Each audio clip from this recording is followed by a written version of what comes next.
corre? Últimamente Yellowstone ha estado enviando señales como nunca antes habíamos visto. Es como si de una forma u otra Dios mismo estuviera revelando algo a Estados Unidos.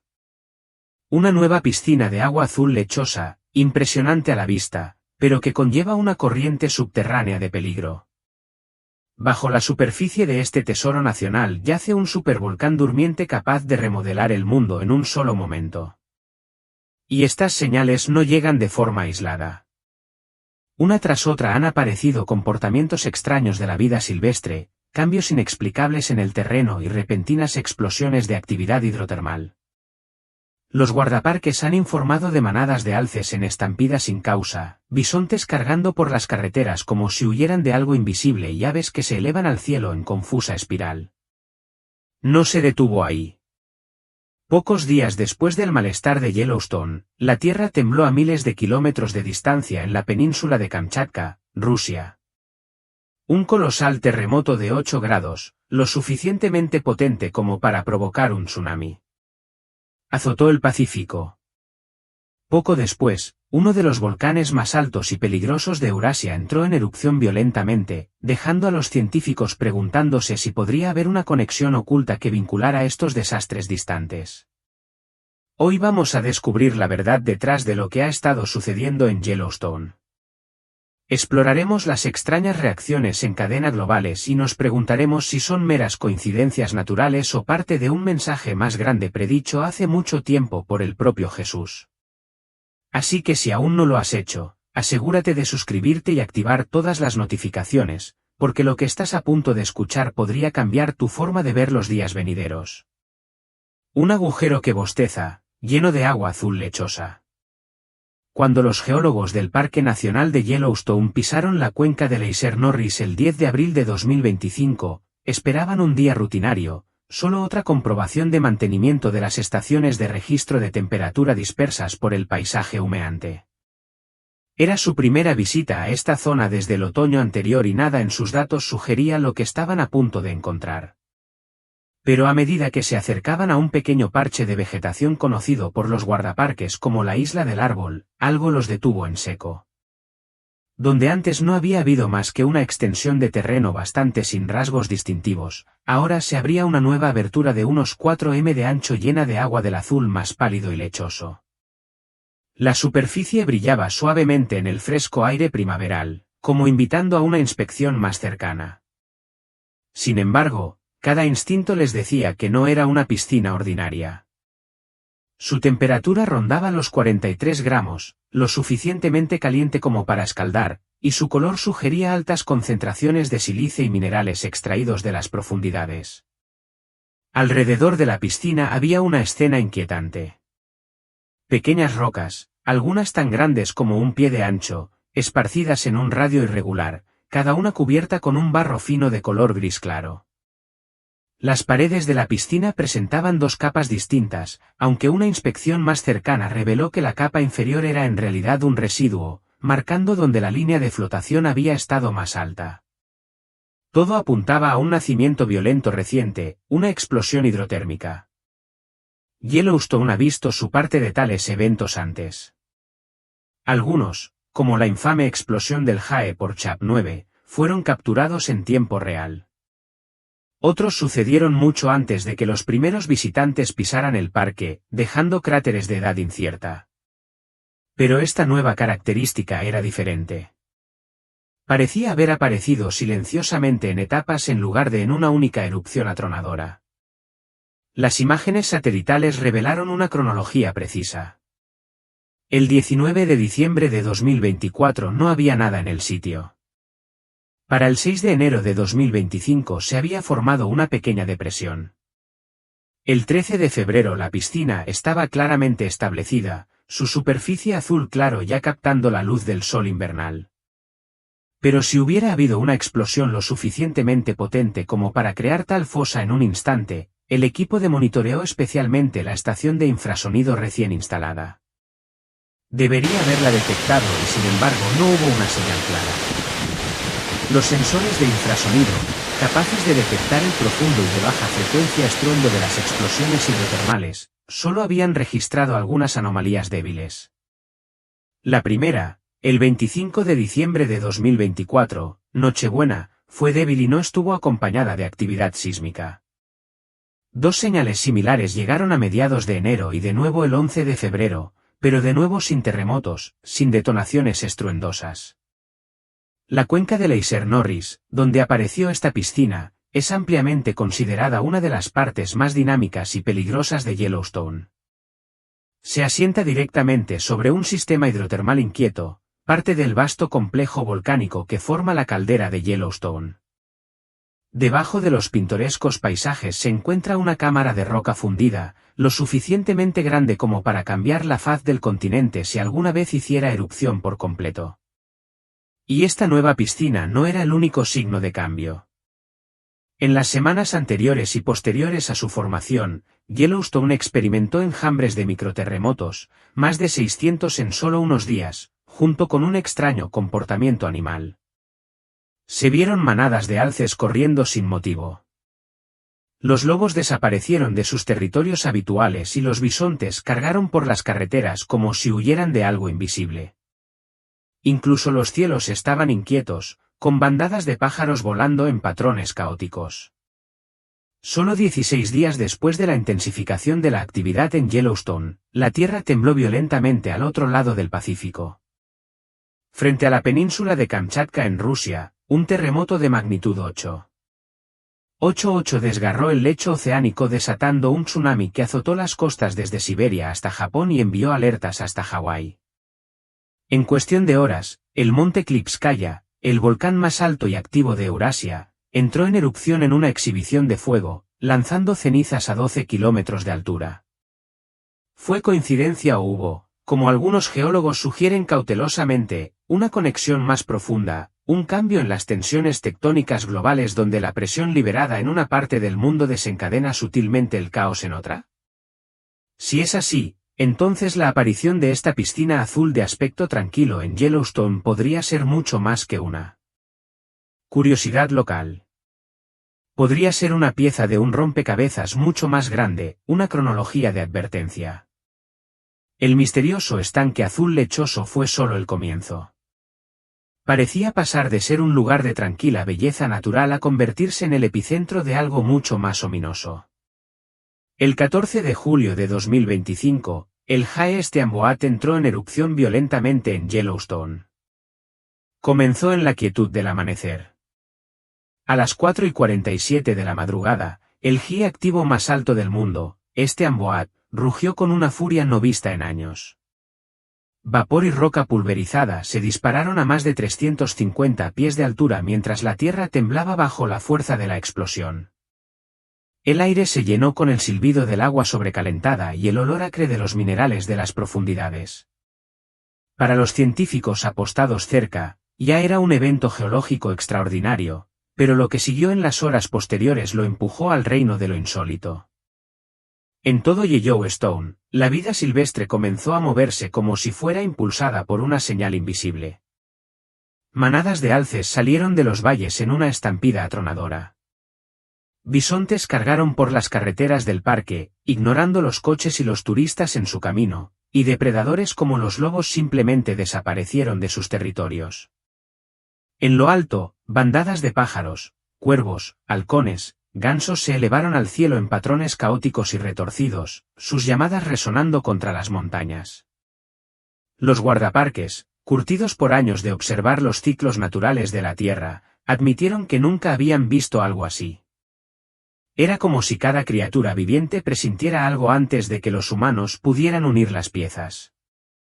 Del 17 al 25 de julio se registraron más de 600 microterremotos y una nueva chimenea térmica debajo de Yellowstone. En los días posteriores a la erupción de Steamboat, los instrumentos sísmicos de todo el parque comenzaron a registrar un enjambre de microterremotos, más de 600 en solo 3 días. Estos pequeños temblores, en su mayoría demasiado pequeños para que la gente los sintiera, pulsaron en las profundidades de la caldera de Yellowstone, insinuando un movimiento muy por debajo de la superficie.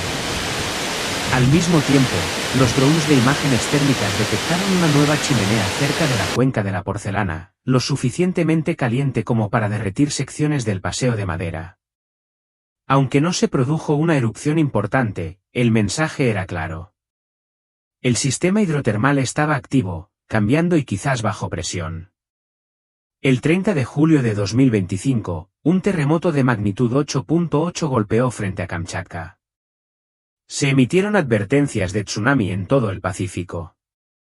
Luego, solo 16 días después de lo sucedido en Yellowstone, la Tierra tembló en el otro lado del mundo. Un inmenso terremoto de magnitud 8.8 golpeó el lecho marino frente a la península de Kamchatka en Rusia, desatando una violenta transferencia de energía que se propagó por el Océano Pacífico.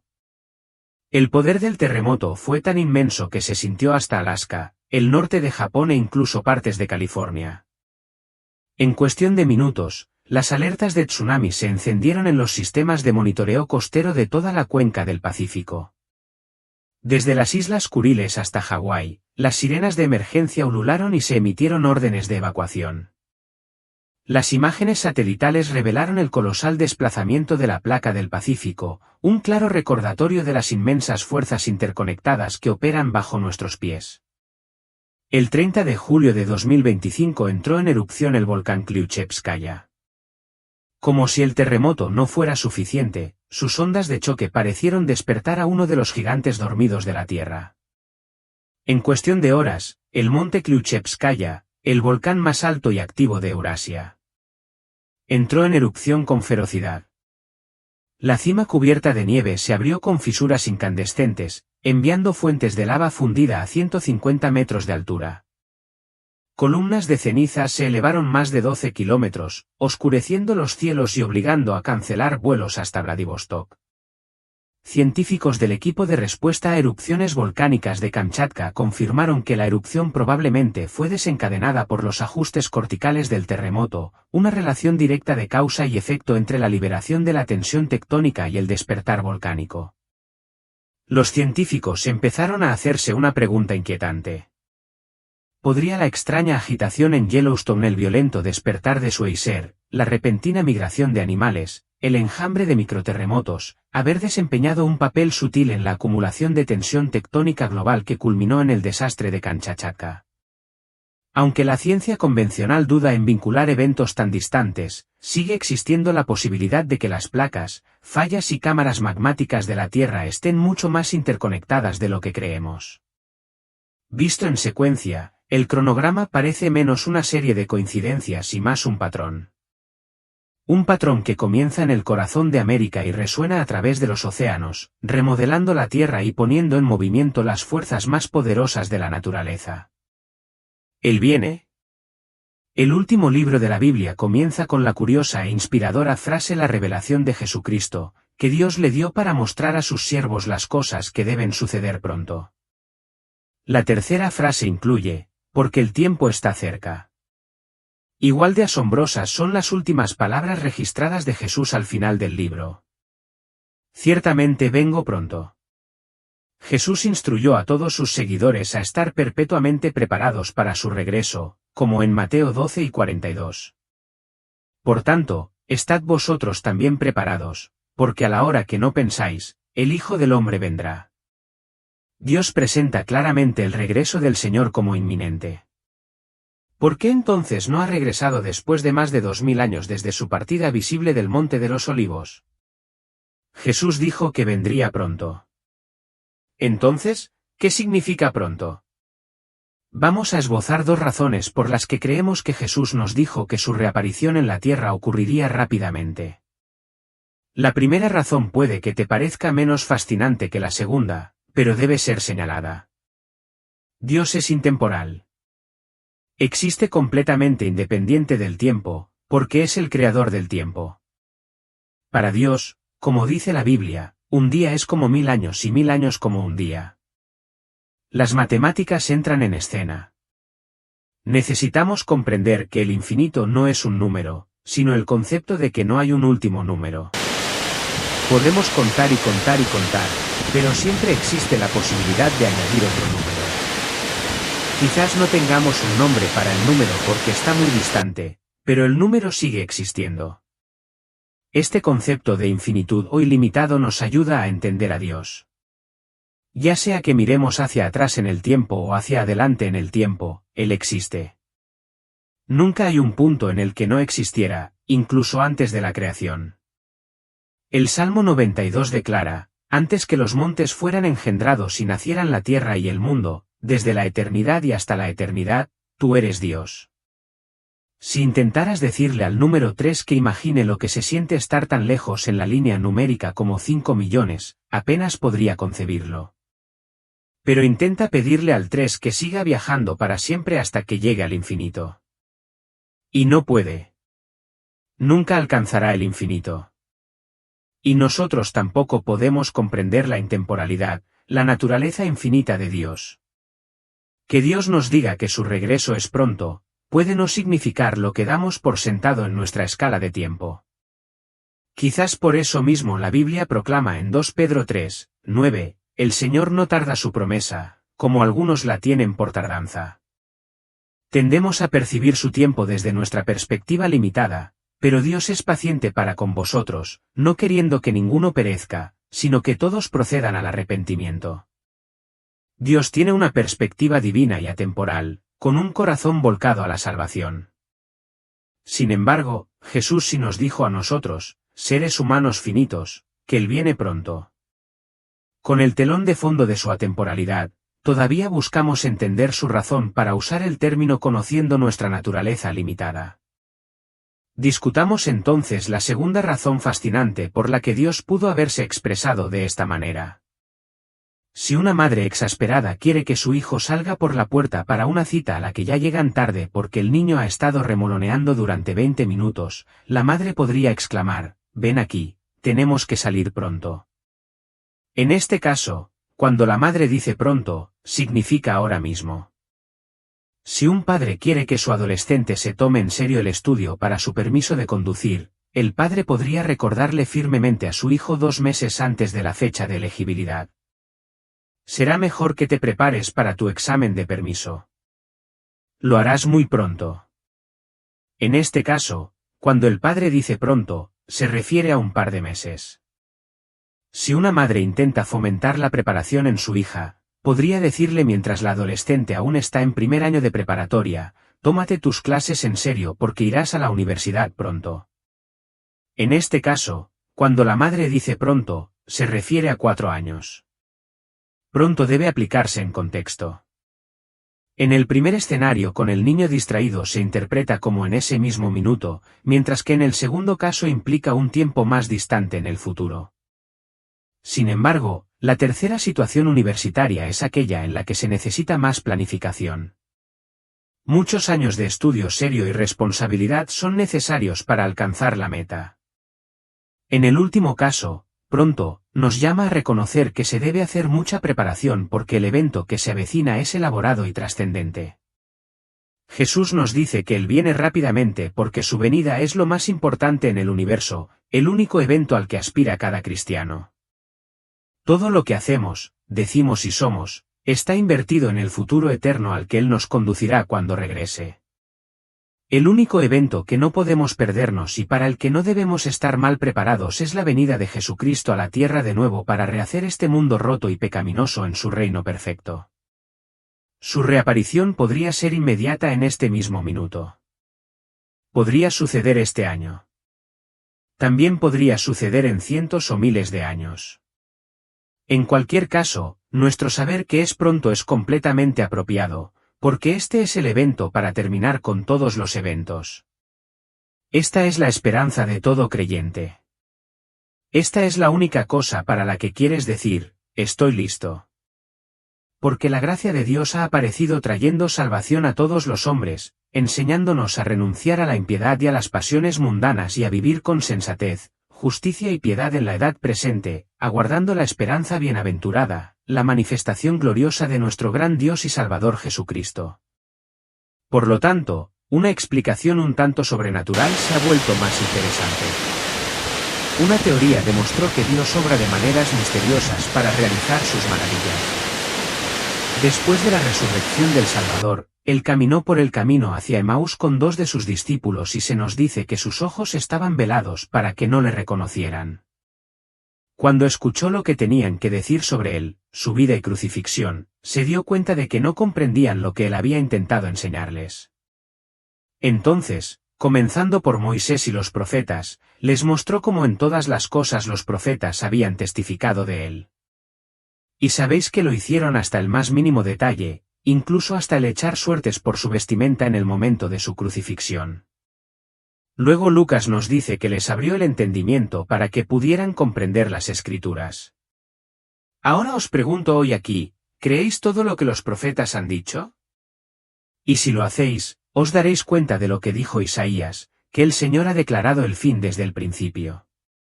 Todo está en las Santas Escrituras. Y de todos los grandes acontecimientos de la historia del mundo, en cuanto a lo que los profetas han predicho, el mayor es la preparación para la venida del Salvador en los últimos días, cuando vendrá con poder y gran gloria con todos los ángeles santos como Rey de Reyes y Señor de Señores. Además, recuerda esto. Todo lo que escuchas tiene algún tipo de impacto en ti y cambia cómo respondes al resto del mundo. Quizás este tipo de ruido está cambiando cómo respondemos al mundo. Está cambiando nuestra actitud. Cuando nuestros sentidos auditivos son bombardeados con este tipo de ruido, este se filtra al resto de nuestras vidas. Los genios cortos, la falta de paciencia, incluso el miedo y la desesperanza pueden empezar a infiltrarse. Pero nosotros, los que seguimos a Jesús, haríamos bien en escuchar otros sonidos en el ruido. Entonces, si es cierto que los sonidos de los que nos rodeamos están impactando nuestras emociones y nuestra actitud, bueno, entonces deberíamos prestar atención a eso. Deberíamos cambiar los tipos de sonidos que dejamos entrar. Quizás deberíamos prestar menos atención al ruido y más a la banda sonora que nuestro Dios está orquestando a nuestro alrededor, porque el sonido es un regalo de Dios. De hecho, en el Salmo 96, 11-1, el salmista escribe: «Alégrense los cielos y regocíjese la tierra, ruja el mar y todo lo que contiene. Alégrese el campo y todo lo que en él hay. Entonces todos los árboles del bosque cantarán de alegría». La tierra está cantando en adoración a nuestro alrededor y nos lo estamos perdiendo y eso está cambiando nuestra actitud. Entonces, ¿qué pasaría si Jesucristo realmente aparece? En cuanto a qué está causando el extraño sonido de trompeta, no está claro. Los expertos están desconcertados, pero como siempre, los supuestos científicos han propuesto algunas de sus propias explicaciones. Van desde la presión atmosférica hasta el roce de las placas tectónicas, la corteza terrestre. Sin embargo, los testigos que han escuchado estos sonidos creen que hay más de lo que se ve o incluso se escucha. Entonces, si nuestros científicos están equivocados, ¿qué podría estar causando este extraño fenómeno? Investigadores paranormales tienen sus propias teorías sobre los sonidos. Van desde extraterrestres hasta el Apocalipsis y las 7 trompetas del cielo. Esta última es la más alarmante, ya que en la Biblia dice que el sonido de las trompetas señala el fin de la tierra, el Apocalipsis. Si los fenómenos naturales que ocurrieron en la Tierra fueran la forma de Dios de revelarse a nosotros, ¿cómo sería si realmente viniera a los humanos? Dios quiere salvarte y te envía mensajes a través de hombres.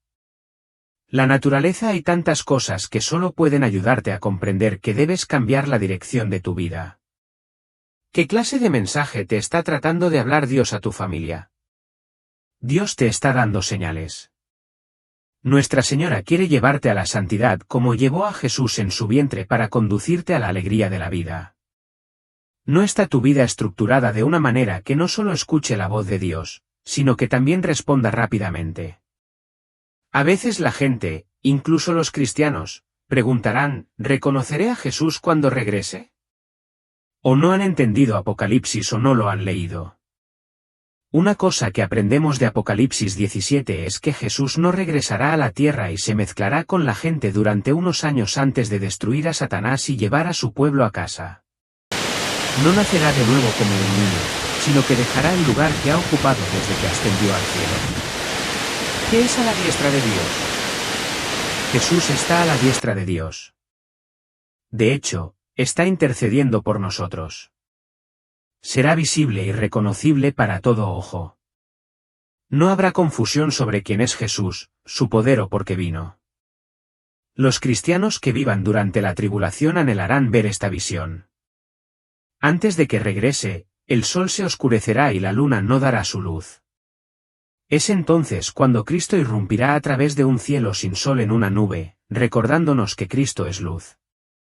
Los cúmulos de destrucción no podrán ni podrán ocultar su luz. El regreso de Cristo será asombroso, magnífico, inconfundible y dramático, todo con los cielos como telón de fondo. Llenará de alegría y alivio inimaginable los corazones de aquellos que sufren por su nombre, como una nube de lluvia que se hincha sobre el desierto.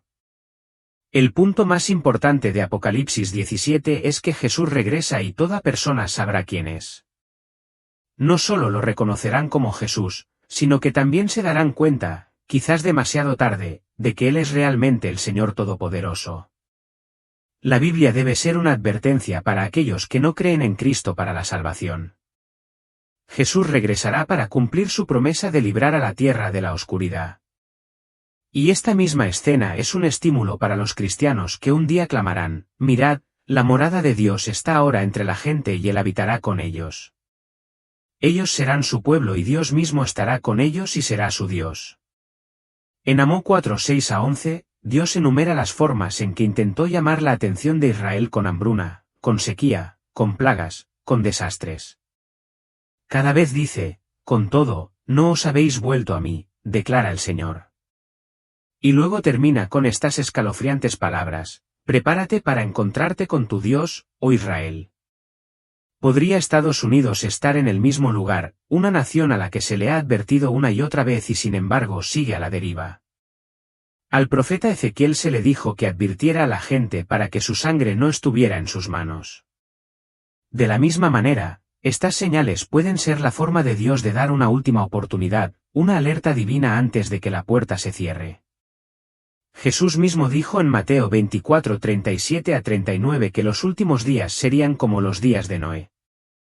Porque en los días antes del diluvio la gente comía y bebía, se casaba y se daba en matrimonio. Hasta el día en que Noé entró en el arca, la vida era normal hasta que dejó de serlo. Con tantos eventos extraños desarrollándose en América, muchos se preguntaron: ¿se está cumpliendo la profecía justo ante nuestros ojos? Durante siglos, los creyentes han estudiado las palabras de los profetas Isaías, Ezequiel, Daniel, Joel y Juan, tratando de entender las señales que aparecerían antes del regreso de Cristo. Esas señales nunca tuvieron la intención de asustarnos. Estaban destinadas a prepararnos. Y ahora, a medida que cada extraño fenómeno se acumula sobre el siguiente, parece que las páginas de las Escrituras están cobrando vida. En el libro de Joel 2:30-31, Dios declara: y mostraré prodigios en los cielos y en la tierra, sangre, fuego y columnas de humo. El sol se convertirá en tinieblas y la luna en sangre antes de que venga el día grande y espantoso del Señor. Ahora estamos viendo lunas de sangre, extraños eclipses y misteriosos eventos celestiales ocurriendo con creciente frecuencia. ¿Podrían ser estas las mismas maravillas en los cielos de las que habló Joel? Jesús mismo advirtió en Lucas 9:1, habrá grandes terremotos y hambres y pestilencias en diversos lugares y habrá terrores y grandes señales del cielo. ¿No suena eso exactamente a lo que está sucediendo ahora? Desde terremotos inusuales en regiones inesperadas hasta sonidos similares a trompetas y símbolos brillantes que nadie puede explicar. Ya no es solo una teoría. Las señales son reales y se están multiplicando. Pero la profecía no se trata solo de lo que sucede en el cielo o debajo de la tierra, se trata de la condición espiritual de la humanidad. En 2 Timoteo 3:15, el apóstol Pablo describió los últimos días como un tiempo de colapso moral. La gente será amante de sí misma, amante del dinero, jactanciosa, orgullosa, abusiva, desobediente a sus padres, amante del placer en lugar de amante de Dios, teniendo apariencia de piedad, pero negando su poder. Mira a tu alrededor. ¿No es ese el espíritu de nuestra era, una generación distraída por el ego, desconectada de la verdad y alejándose cada vez más de los fundamentos de la fe?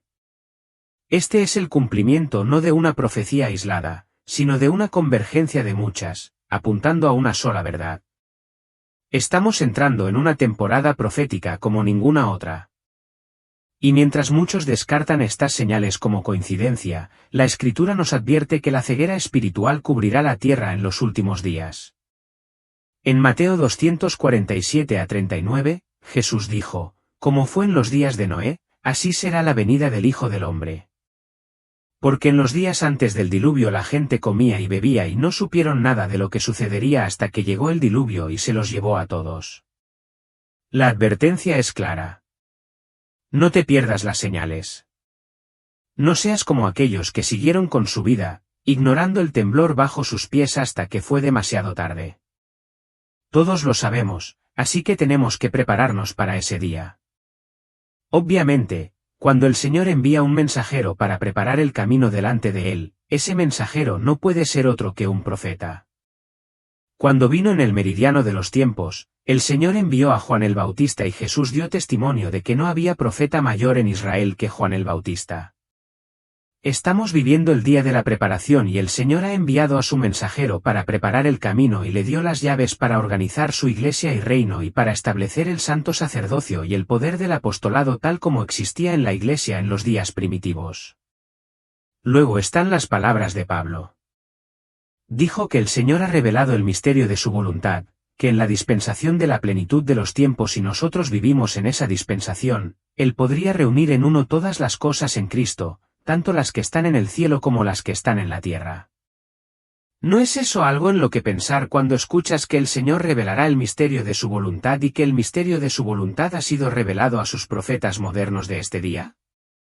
¿Y tenemos verdades que ninguna otra iglesia en este mundo conoce? Somos la única iglesia en el mundo que tiene un programa para unir todo lo que hay en el reino de los cielos con el reino de Dios aquí en la tierra, mirando hacia las escenas finales, cuando todos los reinos de este mundo y del mundo venidero estarán bajo la supervisión de nuestro gran Rey, el Salvador del mundo.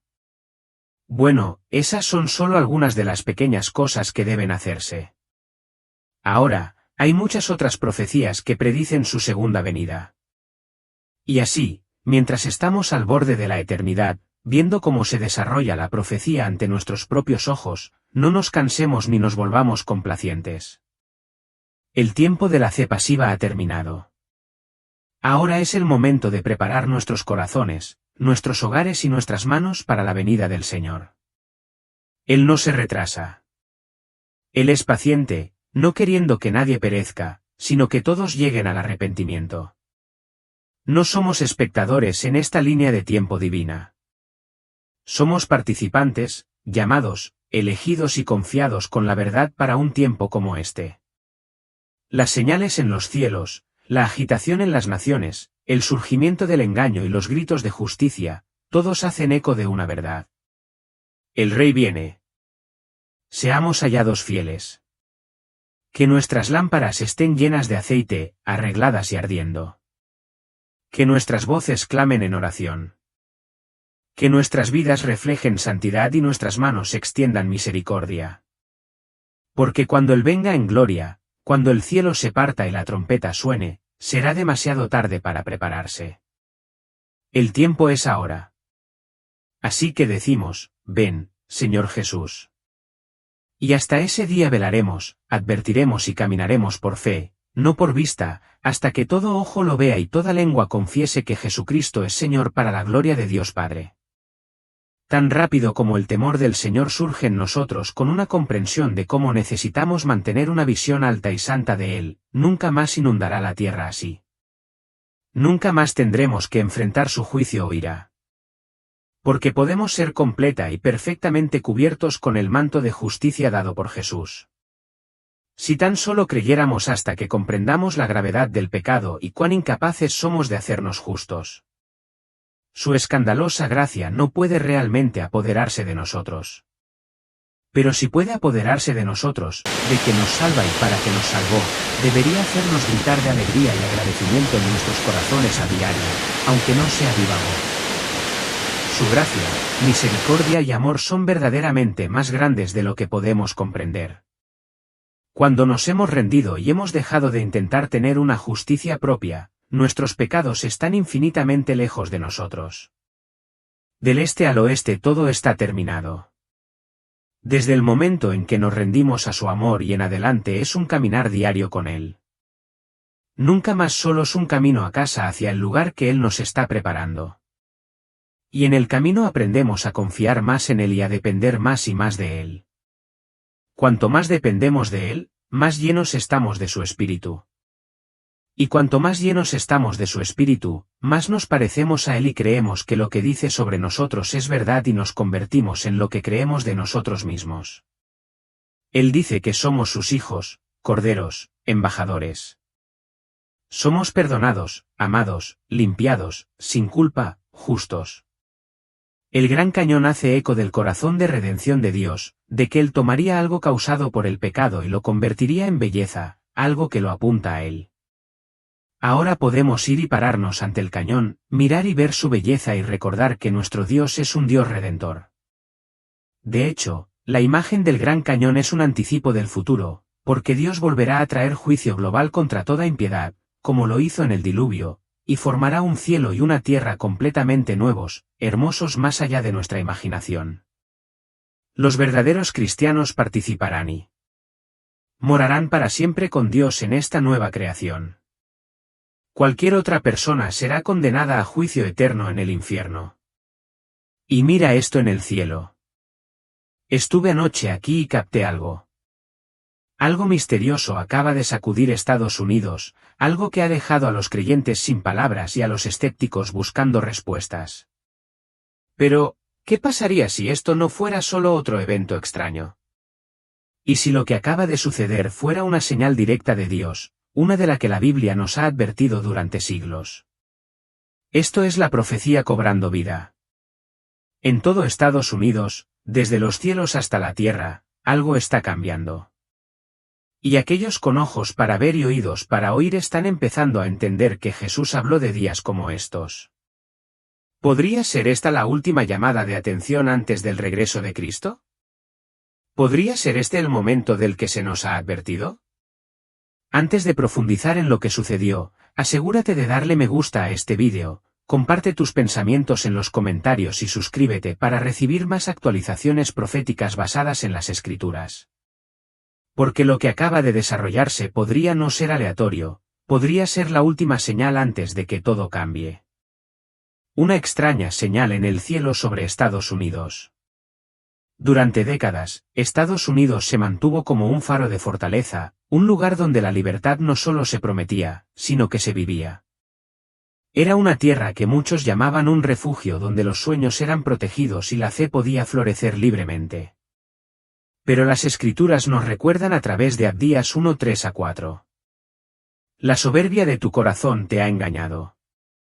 Aunque te encumbres como águila y hagas tu nido entre las estrellas, de allí te derribaré, declara el Señor. Ninguna nación, por poderosa que sea, está exenta de la corrección divina. Y cuando Dios envía una advertencia, a menudo comienza con los cielos. Recientemente, algo inexplicable ocurrió sobre suelo americano. En menos de 3 minutos, una formación de otro mundo apareció en los cielos. Nubes con forma de alas, brillando con una luminosidad que ningún patrón meteorológico podría explicar. Estas alas flotaban silenciosamente sobre 3 estados separados, Washington, Texas y Missouri. Sin truenos. Sin tormenta, solo un anillo luminoso y suspendido, inmóvil, pero innegable. Sucedió exactamente a las 3:33 de la madrugada, una hora que muchos creen que tiene un significado espiritual. Los centros de control de tráfico aéreo de todo el país registraron extrañas perturbaciones. Pilotos comerciales, experimentados y entrenados para racionalizar los cielos, describieron un círculo blanco perfecto, inmóvil, desafiando los vientos. Pero cuando el radar lo comprobó, nada, ningún objeto, ninguna aeronave, ningún fenómeno meteorológico, solo una pantalla en blanco y un silencio persistente. La gente lo grabó, los testigos lo compartieron y en las redes sociales una pregunta surgió como un reguero de pólvora. ¿Fue natural o sobrenatural? Incluso los meteorólogos se quedaron sin palabras. Ningún satélite lo detectó. No se ofrecieron explicaciones y sin embargo, la imagen de estas alas angelicales sobre el corazón de América permanece grabada en la mente de quienes las vieron. Podría haber sido una señal divina. Podría ser que Dios esté tratando de llamar la atención de Estados Unidos por última vez antes de que caiga el juicio. Es una advertencia. Para muchos fue solo un extraño acontecimiento en el cielo, algo inusual, pero en última instancia olvidable. Pero para aquellos que conocen las Escrituras, se sintió como algo mucho más urgente. El apóstol Pablo describió una vez a una generación que estaría siempre aprendiendo, pero nunca pudiendo llegar al conocimiento de la verdad. Un pueblo deslumbrado por las maravillas, pero incapaz o no dispuesto a reconocer lo que significan. Ese versículo se lee como un espejo sostenido ante la América moderna, especialmente ante gran parte de la Iglesia americana. Rodeados de señales, pero dormidos, rodeados de mensajes, pero sordos. A lo largo de la historia bíblica, Dios ha usado los cielos como su lienzo.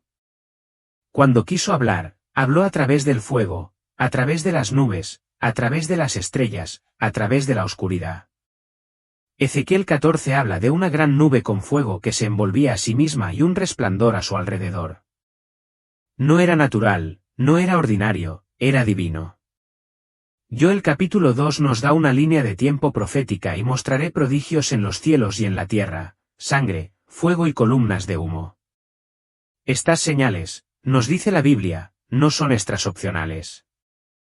Son advertencias preliminares para el día grande y terrible del Señor. Entonces, cuando un anillo blanco brillante aparece en los cielos sobre Washington a las 3:33 de la madrugada, sin fuente conocida, sin detección de radar y sin explicación científica, deberíamos descartarlo tan rápidamente. Podría ser que lo que vimos no fue meramente una anomalía visual, sino una interrupción divina, un llamado a regresar, a despertar, a arrepentirnos. La historia bíblica está llena de mensajes celestiales. Una estrella guió a los magos al nacimiento de Jesús. El sol se oscureció cuando Cristo fue crucificado. Cielos rojos una vez advirtieron de guerra. Esto no fueron coincidencias. Fueron marcadores divinos puestos en los cielos para despertar los corazones de los hombres. Y ahora en la capital de la nación más poderosa de la tierra lo vemos de nuevo. Una señal, una luz, un momento demasiado perfecto para ignorar, pero demasiado misterioso para explicar. Fue un juicio, una visitación, una última trompeta antes de que la puerta de la gracia comience a cerrarse. Los escépticos dirán que no fue nada. Una anomalía climática, un truco de cámara, solo reflejos en la atmósfera. Pero la Escritura nos recuerda en Joel 2:31, el sol se convertirá en tinieblas y la luna en sangre antes de que venga el día grande y terrible del Señor. Eso no es poesía, eso es profecía. Las señales en el cielo no son aleatorias, no son para entretenimiento. Son advertencias, mensajes, alarmas que suenan en los cielos mientras la tierra duerme abajo. El velo se está adelgazando, el cielo está hablando. La invasión digital ha comenzado. Si Dios todavía habla a través de los cielos, seguimos escuchando. Las extrañas señales en el cielo no fueron aleatorias. Fueron una advertencia y la ubicación importaba. Washington D.C. no es solo el corazón político de América, es el centro de control. Las decisiones tomadas allí se extienden por toda la nación y el mundo. Y mientras esos anillos silenciosos y brillantes flotaban sobre la capital, algo más se desarrollaba discretamente en el suelo, algo que tiene el potencial de cambiar la libertad tal como la conocemos. Mientras el mundo estaba distraído, se activó un cambio tecnológico masivo en ciudades seleccionadas de U. Un programa federal en desarrollo desde hacía mucho tiempo, pero rara vez mencionado, entró oficialmente en funcionamiento. Vinculaba datos biométricos, incluidos escaneos de palmas y faciales, directamente a la actividad del consumidor. Y sucedió no el próximo año, no en un futuro lejano, sino ahora. En Chicago, los cajeros automáticos rechazaban las tarjetas y exigían las palmas. En Texas, los supermercados utilizaban software de reconocimiento facial para autorizar pagos. En Los Ángeles, a los pacientes se les negaba el acceso a las recetas a menos que su identidad biométrica coincidiera con el sistema. Esto no fue un fallo ni una prueba. Fue un despliegue sincronizado y en tiempo real, silencioso, rápido y completado en menos de 3 minutos. Las autoridades afirmaron que era por conveniencia, por seguridad, para detener el fraude. Pero el mensaje más profundo era este: si tu cuerpo no cumple, no participas. No puedes comprar, no puedes vender, no puedes vivir. Y de repente las advertencias de Apocalipsis ya no se sentían antiguas.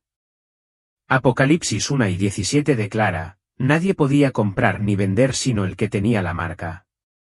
Es un eco escalofriante que ya no pertenece a la especulación ni a la ciencia ficción. El anticristo, como se describe en Daniel 8:25, no surgirá con violencia abierta, sino con falsa paz y persuasión tecnológica. Con paz destruirá a muchos. Así es como empieza, no con guerra, sino con comodidad, no con fuerza, sino con confort. La tecnología biométrica no es intrínsecamente mala, pero lo que hace peligroso este momento es lo fácil que se está aceptando. La gente no se resiste, la están acogiendo, incluso celebrando. Pero cada escaneo, cada aprobación, cada cumplimiento es una pequeña rendición de la soberanía personal. Y Estados Unidos, la tierra de la libertad, se encuentra al borde de la sumisión digital. ¿Estamos observando? ¿Estamos despiertos? ¿O ya hemos entregado las llaves de nuestra libertad a cambio de la comodidad? El cielo nos dio una señal y el sistema ya está aquí. La invasión del engaño. Mientras los medios de comunicación nos bombardean con historias de caos político y colapso económico inminente, se libra otra guerra, una mucho más insidiosa y mucho menos reconocida. No es un choque de naciones, no está marcada por tanques o misiles. Es una guerra de lo invisible, una batalla por el alma de una nación. Una invasión espiritual se arrastra por América.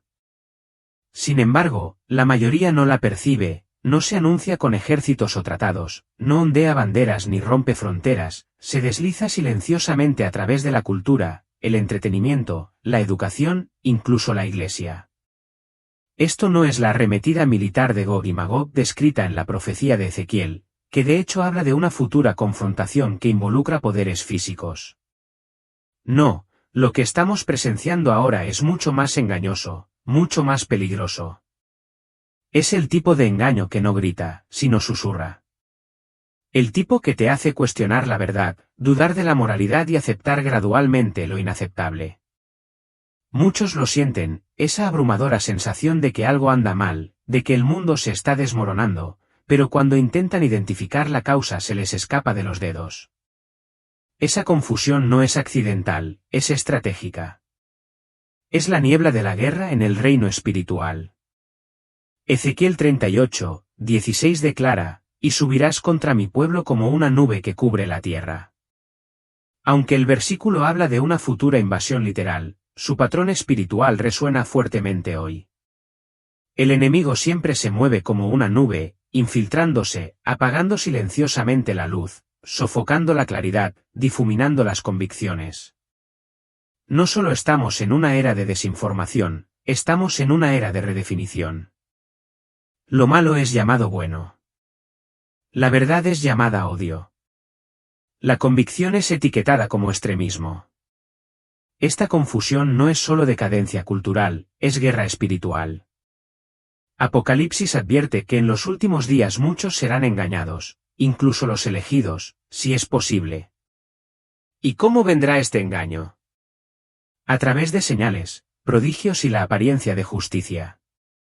No por la violencia, sino por la seducción. Él no necesita invadir con ejércitos cuando puede adormecer a una nación con comodidad, conveniencia y compromiso. Ahora más que nunca, debemos afinar nuestro discernimiento, porque lo que está arrasando América no es solo un cambio cultural, es una toma de poder espiritual, lenta y calculada. Y si no la nombramos, corremos el riesgo de ser consumidos por ella. El anticristo se reveló. Será enviado por Satanás. Verán, Satanás es efectivamente un imitador, no es un innovador. Y todo lo que Dios hace, Satanás tiene su versión diabólica. Y tan seguro como hay un Padre en el cielo, hay un Satanás del infierno.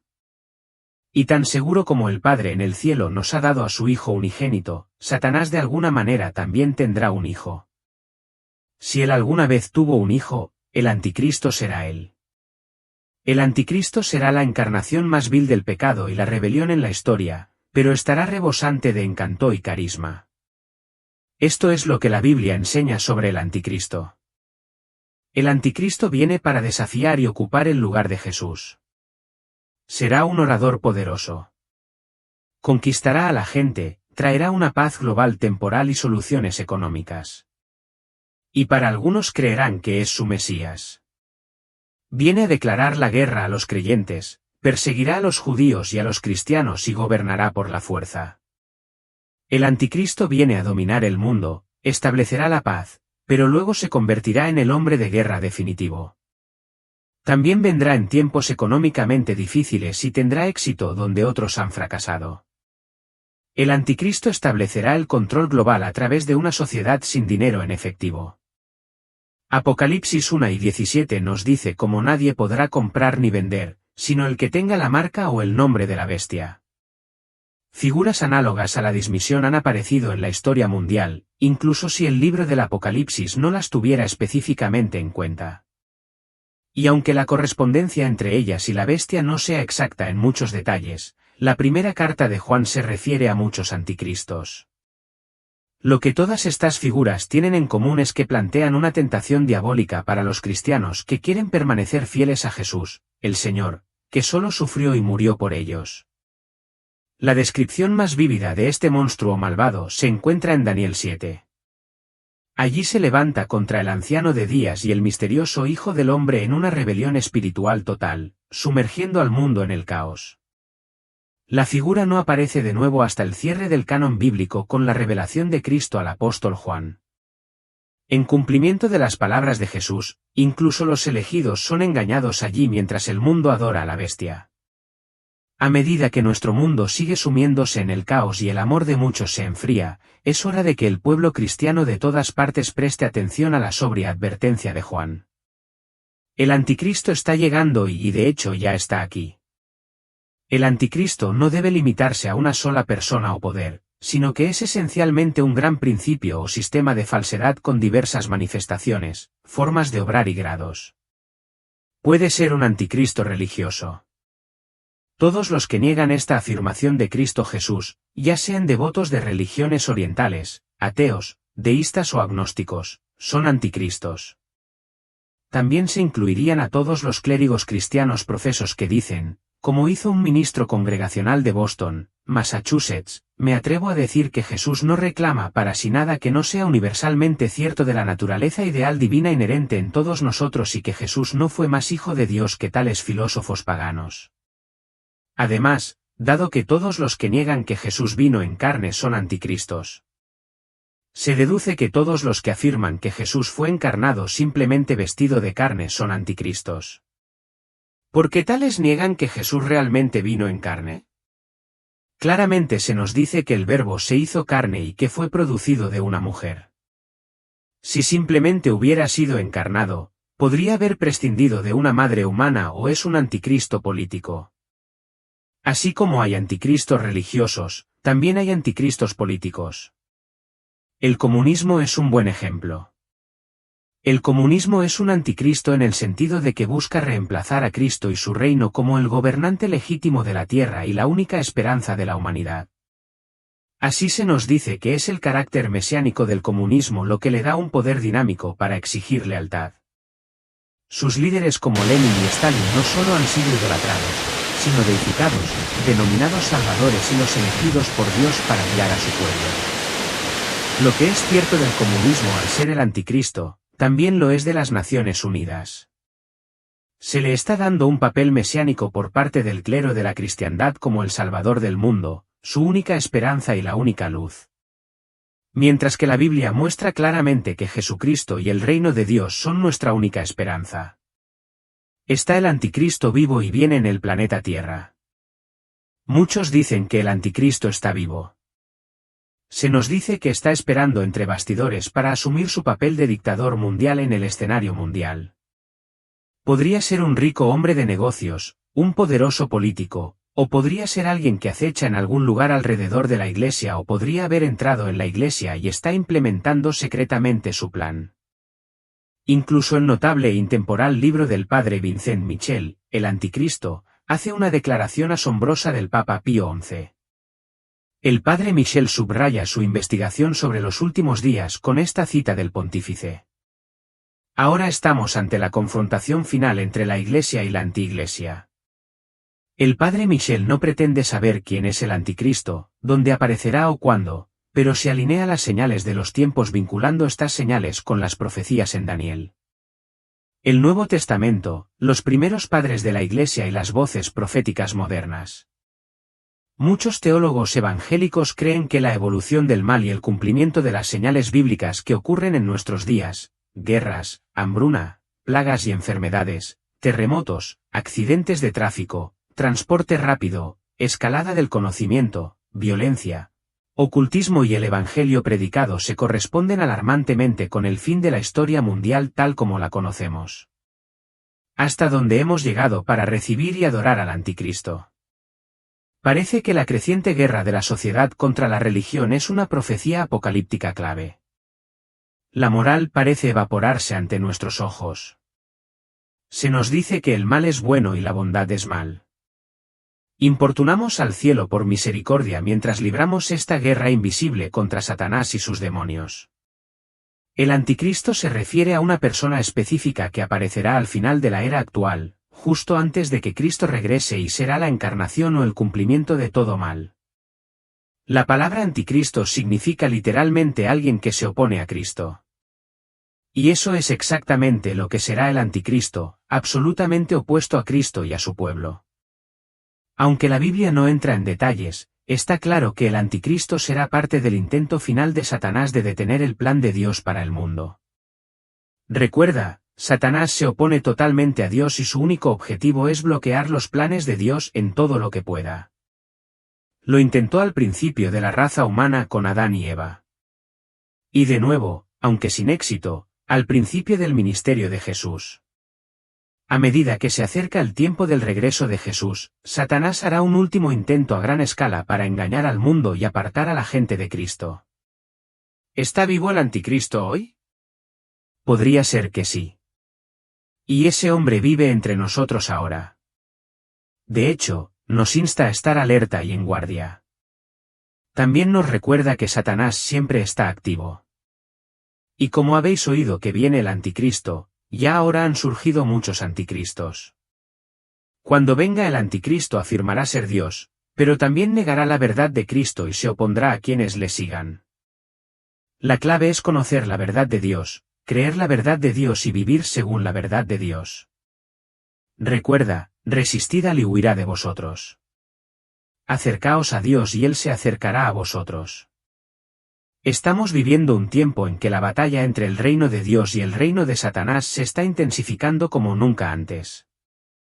Muchos creen que esto se debe a que nos acercamos al regreso de Cristo y a la destrucción final del reino de Satanás. La obra del espíritu del anticristo se intensificará cuanto más nos acerquemos al fin de la era. El espíritu del anticristo es el espíritu que opera a través de cada anticristo. Y Juan nos ha dado ciertas características del espíritu del anticristo que son muy importantes. En primer lugar, comienza en asociación con el pueblo de Dios. En 1 Juan 2:19, Juan escribe acerca de los anticristos. Salieron de nosotros, pero no eran de nosotros, porque si hubiesen sido de nosotros, habrían permanecido con nosotros, pero salieron para que se manifestase que no todos son de nosotros. Así el anticristo siempre comienza de alguna manera en asociación con el pueblo de Dios, pero en realidad no pertenece allí y a su debido tiempo eso se manifestará. Esa es una marca del espíritu del anticristo.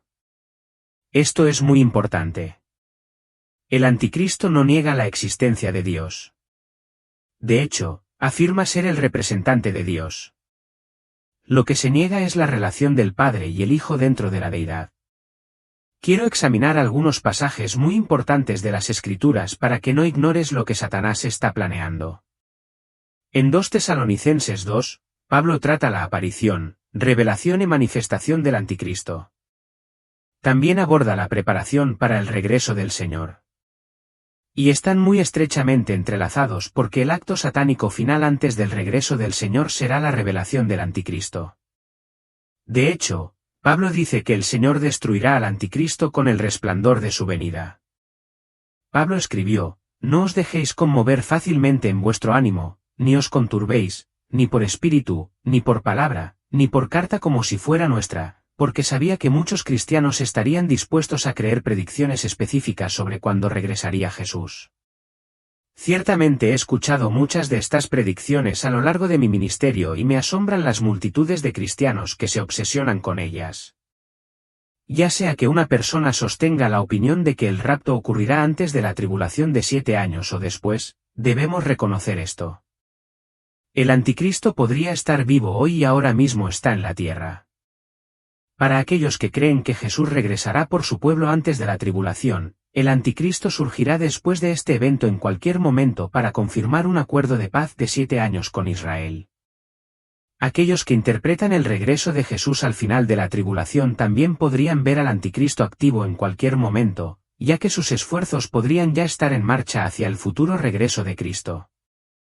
Como creyentes, no necesitamos temer al futuro Anticristo, pero sí debemos estar alerta a cualquier persona que niegue a Cristo.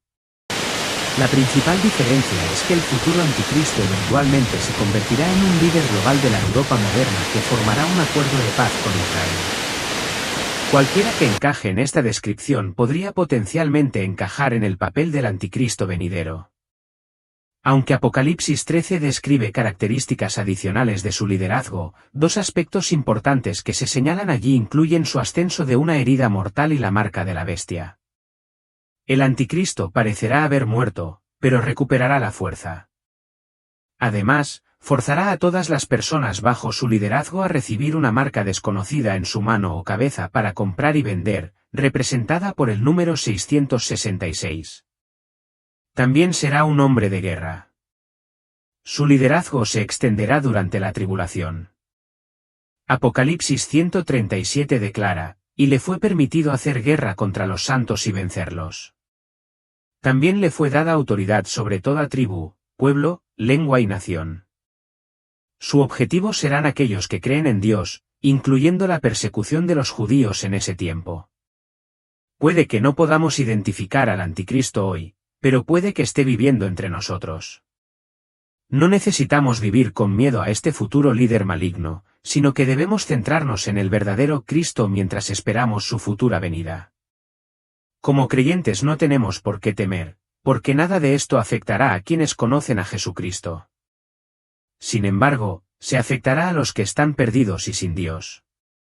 Caerán bajo el hipnotismo sobrenatural de este líder ungido por él y si no llegan a conocer a Jesucristo antes de que todo esto ocurra, quedarán atrapados en el engaño y la devastación en los que el mundo entero está a punto de caer en los días venideros.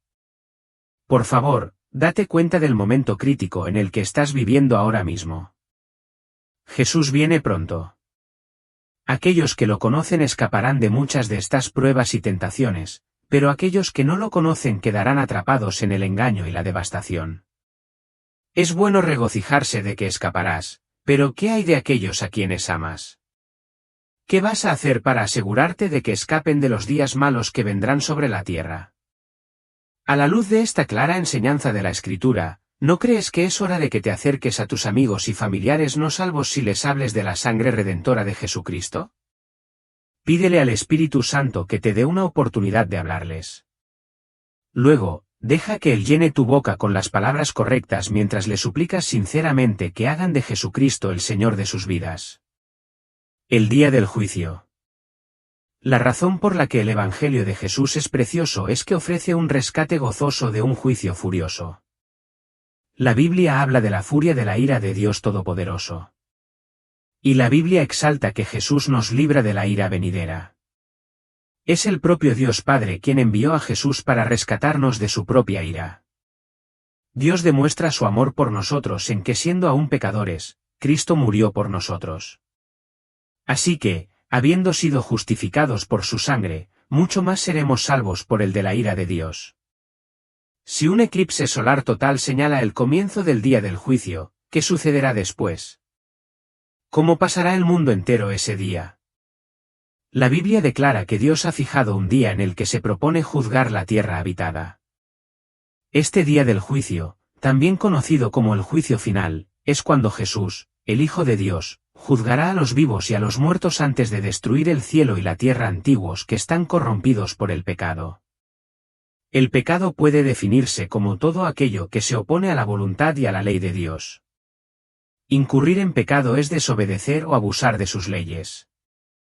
Debido a que el impulso de pecar reside en la naturaleza humana, la humanidad está corrompida y, hasta cierto punto, impulsada por las inclinaciones inmorales que viven en todas las personas. Esta es una consecuencia de la caída en el pecado en el jardín del Edén. Antes de crear su nuevo cielo y tierra, Dios debe eliminar todo lo que pueda producir o llevar pecado a su nueva creación. Jesucristo actuará como la justicia del juicio final. Como dice la Biblia, además, el Padre a nadie juzga, sino que ha confiado todo el juicio al Hijo. Todos los escépticos serán juzgados por Cristo en el gran trono blanco y enfrentarán el castigo de acuerdo con los actos que hayan cometido. La Biblia es muy clara en cuanto a que los escépticos están acumulando venganza contra sí mismos y que Dios dará a cada persona según lo que haya hecho. En el juicio final, el destino de los impíos y los incrédulos estará bajo el control del Dios Todopoderoso, quien evaluará a cada uno según el estado de su alma. Las Escrituras declaran que Jesucristo juzgará a toda persona que haya vivido. Aquellos que rechacen su oferta de salvación se enfrentarán al juicio del gran trono blanco. La última parada del incrédulo antes de una eternidad de exilio de la presencia de Dios. Los creyentes también estarán ante Jesús, momento en el que finalmente comprenderán plenamente su gracia extravagante. En 1 Corintios 4, 5, Pablo dice que Jesús revelará los motivos ocultos en los corazones de los creyentes. Algunas personas han tenido la idea equivocada de que todos sus pecados serán expuestos para que todos los vean, pero la Biblia de ninguna manera apoya esa noción. Jesús expondrá la verdadera naturaleza del corazón de un creyente ante él o ella. Cada acto rebelde, actitud incorrecta y palabra diente será revisado. Cuando la Biblia dice que Jesús enjugará las lágrimas de nuestros ojos, se refiere a este momento. Estaremos en la presencia del Santo Salvador, lamentándonos de lo indignos que somos de su sacrificio. Pero el dolor durará solo un momento. Detrás de él viene la tremenda alegría de haber recibido el perdón y de haber vivido una vida que le agrada. El juicio de Cristo no es un castigo, es un recordatorio de que estamos perdonados. Por fin comprenderemos plenamente la profundidad y la amplitud de su gracia. Los creyentes no necesitan encogerse ni agachar la cabeza durante el juicio, ni tampoco debemos arrepentirnos. El tiempo para eso ya pasó. Estaremos ante el Señor vestidos con la justicia de Cristo y perdonados de cada pecado. Y por fin comprenderemos cuán grande es el amor de nuestro Dios por nosotros. No te sorprendas de la venida del Señor, pero estate preparado. El punto que Jesús está planteando es que el día y la hora de su regreso son desconocidos. Además, cuando regrese será como cualquier otro día. Será un día normal. Jesús cita el caso del diluvio en los días de Noé. Solo Noé se estaba preparando. Para todos los demás era simplemente lo de siempre. La gente hacía lo que normalmente hace. Comían y bebían, se casaban y se arreglaban para casarse. Los hombres trabajaban en el campo y las mujeres molían harina. La gente simplemente hacía lo mismo que siempre había hecho. Pero entonces, de repente llegó el diluvio y todos fueron arrastrados. Jesús también usa una analogía de un ladrón que entra en la casa de alguien por la noche. El punto que el Señor está planteando es que si el dueño de la casa supiera que alguien iba a entrar, entonces estaría atento al ladrón, y por lo tanto, podría evitar el robo. El punto es claro, estén preparados. Por lo tanto, Jesús nos advierte que no nos pille desprevenidos cuando regrese, sino que estemos atentos. Esperad al Señor Jesús como si su regreso se demorara mucho. Busque en Internet y encontrará una variedad tan amplia de interpretaciones para esto. Parecería bastante obvio que un conocimiento de fondo de los arreglos matrimoniales en este momento sería un lugar ideal para empezar. Pero de nuevo es muy difícil obtener una imagen clara debido a tantas opiniones diferentes. Así que lo que vamos a hacer es simplemente observar los hechos tal como se nos presentan en estos versículos. Y mi esperanza es que las conclusiones que se extraigan se vean claramente como muy simples. Y lo que aprendemos es que es un mensaje claro para nosotros hoy, una advertencia para que hagamos lo que el Señor quiere que hagamos inmediatamente antes y se nos encuentre haciendo a su regreso. La tarea asignada a las vírgenes es clara. Deben salir al encuentro del novio. Y las 10 llevaron sus lámparas consigo. La diferencia entre ellas es que las 5 prudentes llevaron jarras de aceite por si el novio se demoraba mucho. Las necias solo tenían el aceite que ya estaba en sus lámparas. Las 10 vírgenes arreglaron sus lámparas, pero las de las necias empezaron a apagarse a medida que se agotaba el aceite. Así que enseguida se ven actitudes muy diferentes. Las 5 necias eran bastante desganadas y mostraron muy poco compromiso con la tarea en cuestión. Las prudentes, por otro lado, mostraron dedicación e incluso invirtieron en aceite extra por si les resultaba más costoso. No sabemos cuándo regresará realmente el Señor. Y también debemos estar preparados para el hecho de que podría tardar un tiempo, como en la parábola sobre el amo que estuvo ausente por un tiempo. Y ahora vemos que el novio tardó mucho en llegar. Hay un nuevo vídeo esta mañana que algunos dicen que podría ser la prueba de que no estamos solos en el universo. Algo extraño está sucediendo en Jerusalén ahora mismo. La gente reporta luces misteriosas en el cielo, sonidos extraños cerca del monte del templo e incluso sueños y visiones inusuales. Al mismo tiempo, cada vez más personas en Israel están regresando a su antigua fe y se están registrando cambios naturales inesperados en toda la región. Podrían estar conectadas todas estas cosas. Estamos presenciando señales de Dios que preparan al mundo para algo grande. Un milagro está sucediendo en Jerusalén. En los últimos meses, Jerusalén se ha convertido en el centro de una intensa discusión espiritual.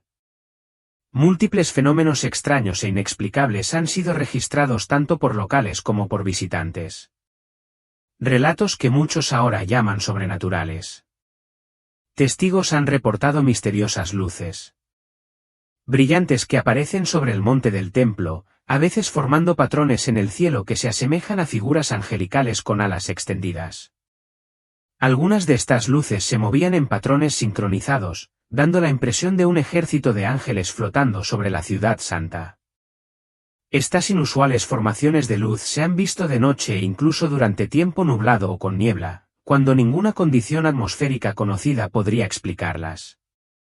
Además de estas luces, ha habido relatos de extraños sonidos similares a trompetas, a veces descritos como un tono profundo y vibrante que parece provenir del cielo mismo. Estos sonidos no tienen una fuente clara y se escucharon simultáneamente en diferentes partes de la ciudad, lo que llevó a algunos a creer que podrían ser shofares celestiales, un símbolo bíblico de la advertencia o llamada de Dios a la asamblea. Otro extraño fenómeno implica sueños y visiones. Líderes religiosos en Jerusalén han notado un aumento significativo de personas, jóvenes y mayores, que informan sueños de seres celestiales, advertencias proféticas o imágenes vívidas del tercer templo. Curiosamente, muchos de estos informes provienen de individuos sin antecedentes religiosos. Incluso los niños han hablado con claridad y confianza sobre eventos de los que no deberían tener conocimiento, describiendo ángeles, batallas del fin de los tiempos y encuentros divinos. Algunos visitantes a Jerusalén también han descrito momentos en los que el tiempo se sintió distorsionado o donde sintieron una abrumadora sensación de presencia divina cerca de lugares sagrados como el Muro de las Lamentaciones o el Monte de los Olivos. A lo largo de la Biblia, Dios ha utilizado señales sobrenaturales para revelar su voluntad o para señalar grandes transiciones. En 2 Reyes 6 y 17, El profeta Eliseo oró para que se abrieran los ojos de sus siervos y de repente vio las colinas llenas de caballos y carros de fuego, un ejército celestial enviado para proteger al pueblo de Dios. En Lucas 2, en el nacimiento de Jesús, una multitud de huestes celestiales apareció alabando a Dios en los cielos. De manera similar, el libro de Apocalipsis describe escenas de fuerzas angelicales moviéndose por los cielos para llevar a cabo el juicio y la protección divinos. Lo que está sucediendo en Jerusalén hoy, especialmente los avistamientos de luces en forma de ángel, parece reflejar esos relatos. Estamos nuevamente presenciando una presencia angelical que prepara el camino para el próximo movimiento de Dios. En Lucas 9:1, Jesús advirtió que en los últimos tiempos habría fenómenos aterradores y grandes señales del cielo. Las recientes apariciones en Jerusalén parecen ajustarse a esa descripción exacta. Ya sean luces en el cielo que se asemejan a ángeles, sonidos inexplicables, sueños proféticos o un despertar espiritual entre la gente, algo está claramente sucediendo. Lo que lo hace aún más convincente es que Jerusalén siempre ha sido el centro del pacto de Dios con la humanidad. Y la Biblia dice que una vez más se convertirá en el escenario de sus actos finales antes del regreso de Cristo. Jerusalén siempre ha sido el centro del pacto de Dios con la humanidad.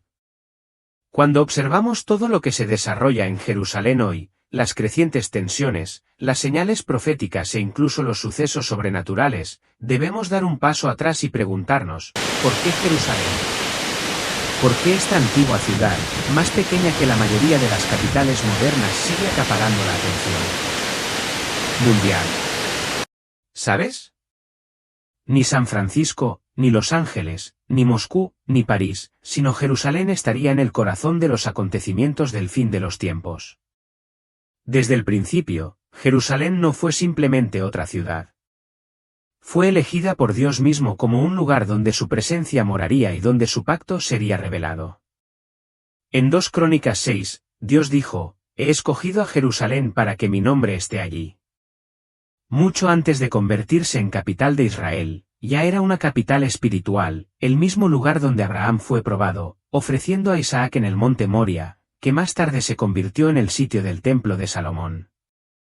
Esta selección divina hizo de Jerusalén más que una ciudad. Se convirtió en un lugar de encuentro entre el cielo y la tierra, el corazón visible de un pacto invisible. Ese pacto cobró vida cuando se construyó el primer templo, como se registra en 1 Reyes 8, cuando el arca del pacto fue llevada al templo. La gloria del Señor llenó la casa con una densa nube. Fue una señal visible de que Dios moraba entre su pueblo. Durante generaciones, Jerusalén fue el centro de adoración, sacrificio y perdón, todo centrado en la promesa del pacto de relación y redención. Fue aquí donde Dios mostró su deseo no solo de reinar desde el cielo, sino de morar entre su creación. Incluso después de la destrucción del primer y segundo templo, el recuerdo de la presencia de Dios en Jerusalén ha permanecido vivo en los corazones de los creyentes durante miles de años. Pero el papel de Jerusalén en el plan de Dios no terminó con el templo. También fue la ciudad donde Jesucristo fue crucificado, sepultado y resucitado. El nuevo pacto, la máxima realización de la promesa de Dios, fue sellado en una colina a las afueras de Jerusalén. Jesús, el Hijo de Dios, murió y resucitó en este mismo lugar, conectando para siempre a Jerusalén con la salvación para toda la humanidad.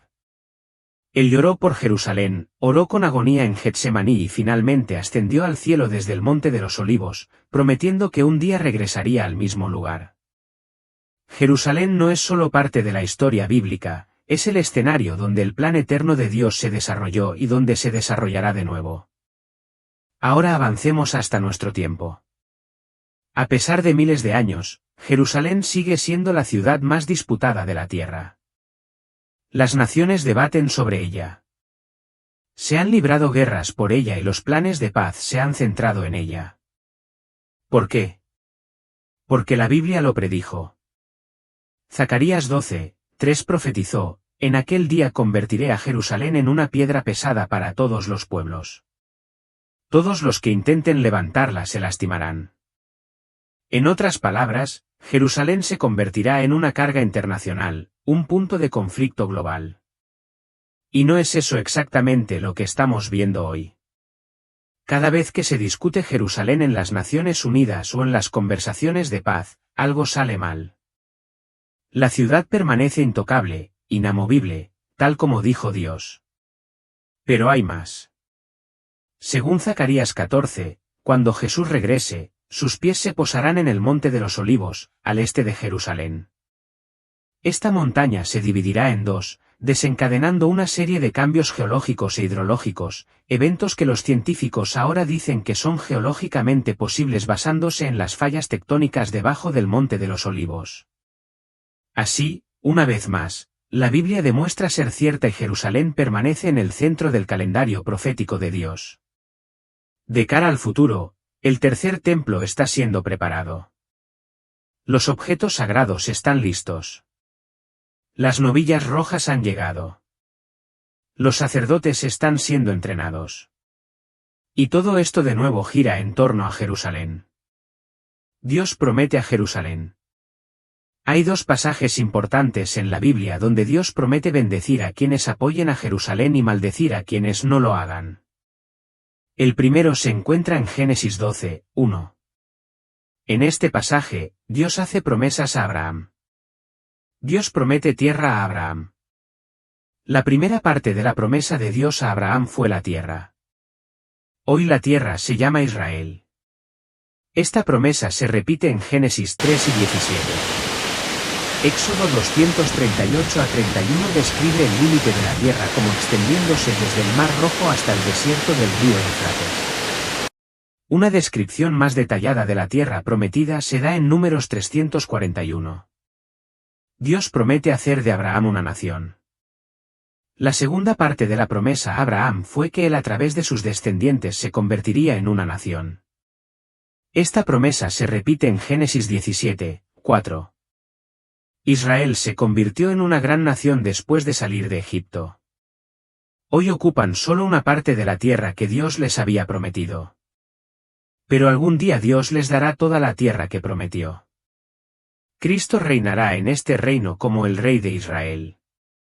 Dios promete bendecir y proteger. Tercero, Dios prometió proteger a la nación de Israel. Dios prometió bendecir a aquellas naciones que bendicen a Israel. Pero cualquiera que desprecie, degrade o busque dañar a Israel, será maldecido por Dios mismo. Esta es la razón para apoyar a Israel. Cualquier nación del mundo que busque dañar a Israel encontrará la ira de Dios sobre ella. La ira de Dios vendrá cuando Él elija. Para algunos no ocurrirá hasta el fin del mundo. Otro pasaje importante se encuentra en Génesis 27, 29. Tiene la misma idea que Génesis 12, 2 a 3. Dios castigará los pecados del antisemitismo.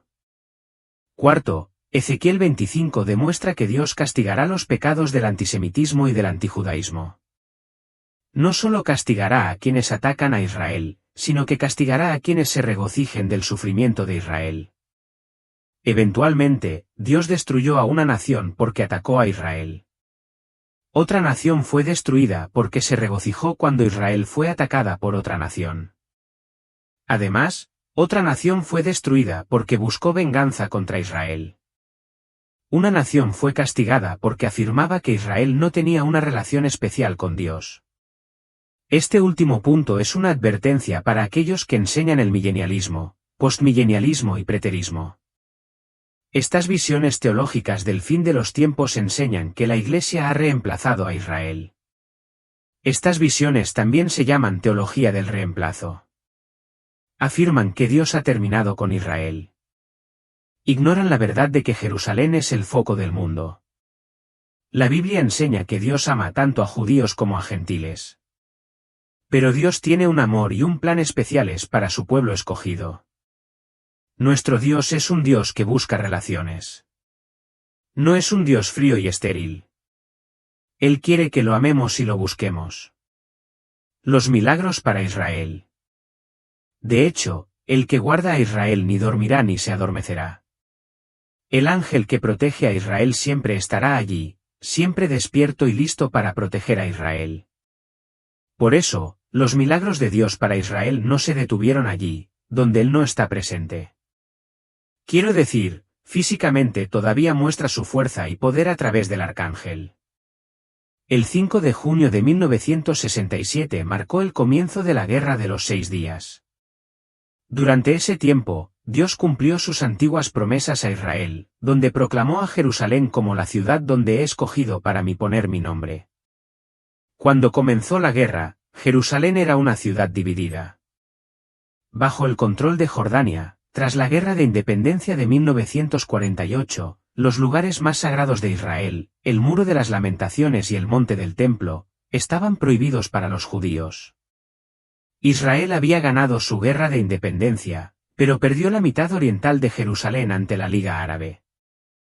Los Jordán anexaron Jerusalén Este, que se deterioró bajo su gobierno. Destruyeron todas las sinagogas del barrio judío, excepto una, junto con rollos de la Torá y libros. La libertad religiosa era inexistente. Los árabes palestinos se autodenominaban árabes, no palestinos, ya que Arafat no les había cambiado el nombre a palestinos para sus fines políticos. Jordania nunca consideró a Jerusalén como su capital ni como la capital palestina. Sin embargo, el prólogo de la Guerra de los 6 días se remonta a la anexión de Jerusalén Este y Cisjordania por parte de Jordania en 1950. Durante los siguientes 20 años, frecuentes enfrentamientos contribuyeron al estallido de la guerra. Entre ellos, Egipto, armado con armas soviéticas, cerró el canal de Suez al tráfico marítimo israelí. En 1959, Yasser Arafat fundó la Organización para la Liberación de Palestina con el objetivo de destruir a Israel. Se celebraron 3 cumbres árabes para planificar la aniquilación de Israel. Desde los altos del Golán, Siria bombardeó a civiles israelíes en la Galilea. Los enfrentamientos se intensificaron durante 1966 a 1967. Luego, en mayo de 1967, Egipto declaró la guerra a Israel. Radio Cairo transmitió un mensaje ominoso. La existencia de Israel ha continuado demasiado tiempo. Ha llegado la batalla en la que destruiremos a Israel. Tal conversación amenazante de Egipto, a la que se unieron Siria, Jordania e Irak y con el apoyo de Kuwait, Arabia Saudita, Argelia y Sudán, puso al pequeño ejército judío en alerta máxima. Las fuerzas de defensa de Israel y de también habían sido testigos de una formidable acumulación de tropas y armamento en el desierto del Sinaí, lo que representaba una enorme amenaza. Tan seguros estaban los israelíes de la derrota que prepararon 40,000 ataúdes. Dándose cuenta de que serían superados en número en la batalla, los israelíes pusieron en práctica una audaz estrategia preventiva que se basaba en la velocidad y el secreto. Fue llamada Operación Foco. La Operación Foco sigue siendo una de las campañas aéreas más exitosas en la historia militar. Durante la Guerra de los 6 días, la Fuerza Aérea Israelí destruyó 452 aviones enemigos mientras perdía solo 46 de los suyos. Durante la breve guerra, Israel ganó los altos del Golán de Siria, el Sinaí de Egipto y Judea y Samaria, Cisjordania y la ciudad vieja de Jerusalén y los lugares santos de la ocupación jordana. Israel cuadruplicó su tamaño, pero quienes lucharon en esa guerra están de acuerdo en que fue más que genio militar y valentía lo que llevó a la victoria. Hubo numerosos milagros también. Casi todas las personas creyeron que la intervención sobrenatural de Dios aseguró su victoria. Si no, como durante 3 horas los aviones de la Fuerza Aérea Israelí destruyeron aeronaves en una pista aérea egipcia tras otra. Sin embargo, los egipcios no avisaron por radio a sus fuerzas sobre los inminentes ataques aéreos. Ezer Bezidman, quien más tarde sirvió como presidente de Israel, dijo simplemente, el dedo de Dios. Muchos testigos oculares contaron que aviones más viejos que habían sido plagados de problemas se comportaron sorprendentemente bien ese día. Los miembros del escuadrón que volaron los viejos bombarderos Bautur dijeron que el 5 de junio la aeronave antigua funcionó sin una sola falla. Un proyectil enemigo que impactó directamente en un montón de municiones milagrosamente no explotó. Un recluta de infantería israelí de patrulla con otro soldado informó un encuentro con un camión cargado con 18 soldados egipcios bien armados. Los dos israelíes equipados con armas inadecuadas creyeron que se enfrentaban a una muerte segura. Sin embargo, los árabes con aspecto de pánico, no les dispararon y obedecieron inmediatamente cuando el soldado israelí gritó, «¡Manos arriba!». Más tarde le preguntó a un sargento egipcio por qué no habían disparado a los soldados israelíes. La respuesta: mis brazos se congelaron. Se quedaron paralizados. Todo mi cuerpo estaba paralizado y no sé por qué. Los árabes no solo cedieron a sus miedos y agitaron banderas blancas de rendición, un comandante de tanque explicó más tarde que se rindió a un número mucho menor de tanques judíos porque vio un espejismo en el desierto que le hizo ver cientos de tanques israelíes. Algunos corresponsales militares, incluso una persona no religiosa, deben admitir que esta guerra se libró con ayuda del cielo. Antes de la Guerra de los 6 días, el alcalde de Jerusalén, Teddy Koik, había pedido a la vocalista Naomi Shemer que escribiera una canción en honor a Jerusalén para el Festival de la Canción Israelí en el Día de la Independencia de 1967. Ella aceptó y escribió el himno Jerusalén de Oro, que fue la primera canción escrita sobre la ciudad en 19 años de ocupación jordana. Un mes después, las victorias en la Guerra de los 6 días le dieron la oportunidad de componer un nuevo verso sobre la reunificación de Jerusalén. Se convirtió en un éxito. Jerusalén de Oro, la ciudad eterna, amada tanto por judíos como por cristianos, cuna de sus fes, es un marcador trascendental en la historia mundial, donde el Dios de Abraham, Isaac y Jacob, volvió a demostrar su dominio sobre la tierra de Israel. Recordemos que casi 2 décadas de control jordano no impidieron que los judíos recordaran Jerusalén. El latido mismo de su patria durante 3000 años estuvo consagrado cada día en cada oración en cada nación del mundo donde los judíos estuvieron dispersos durante milenios.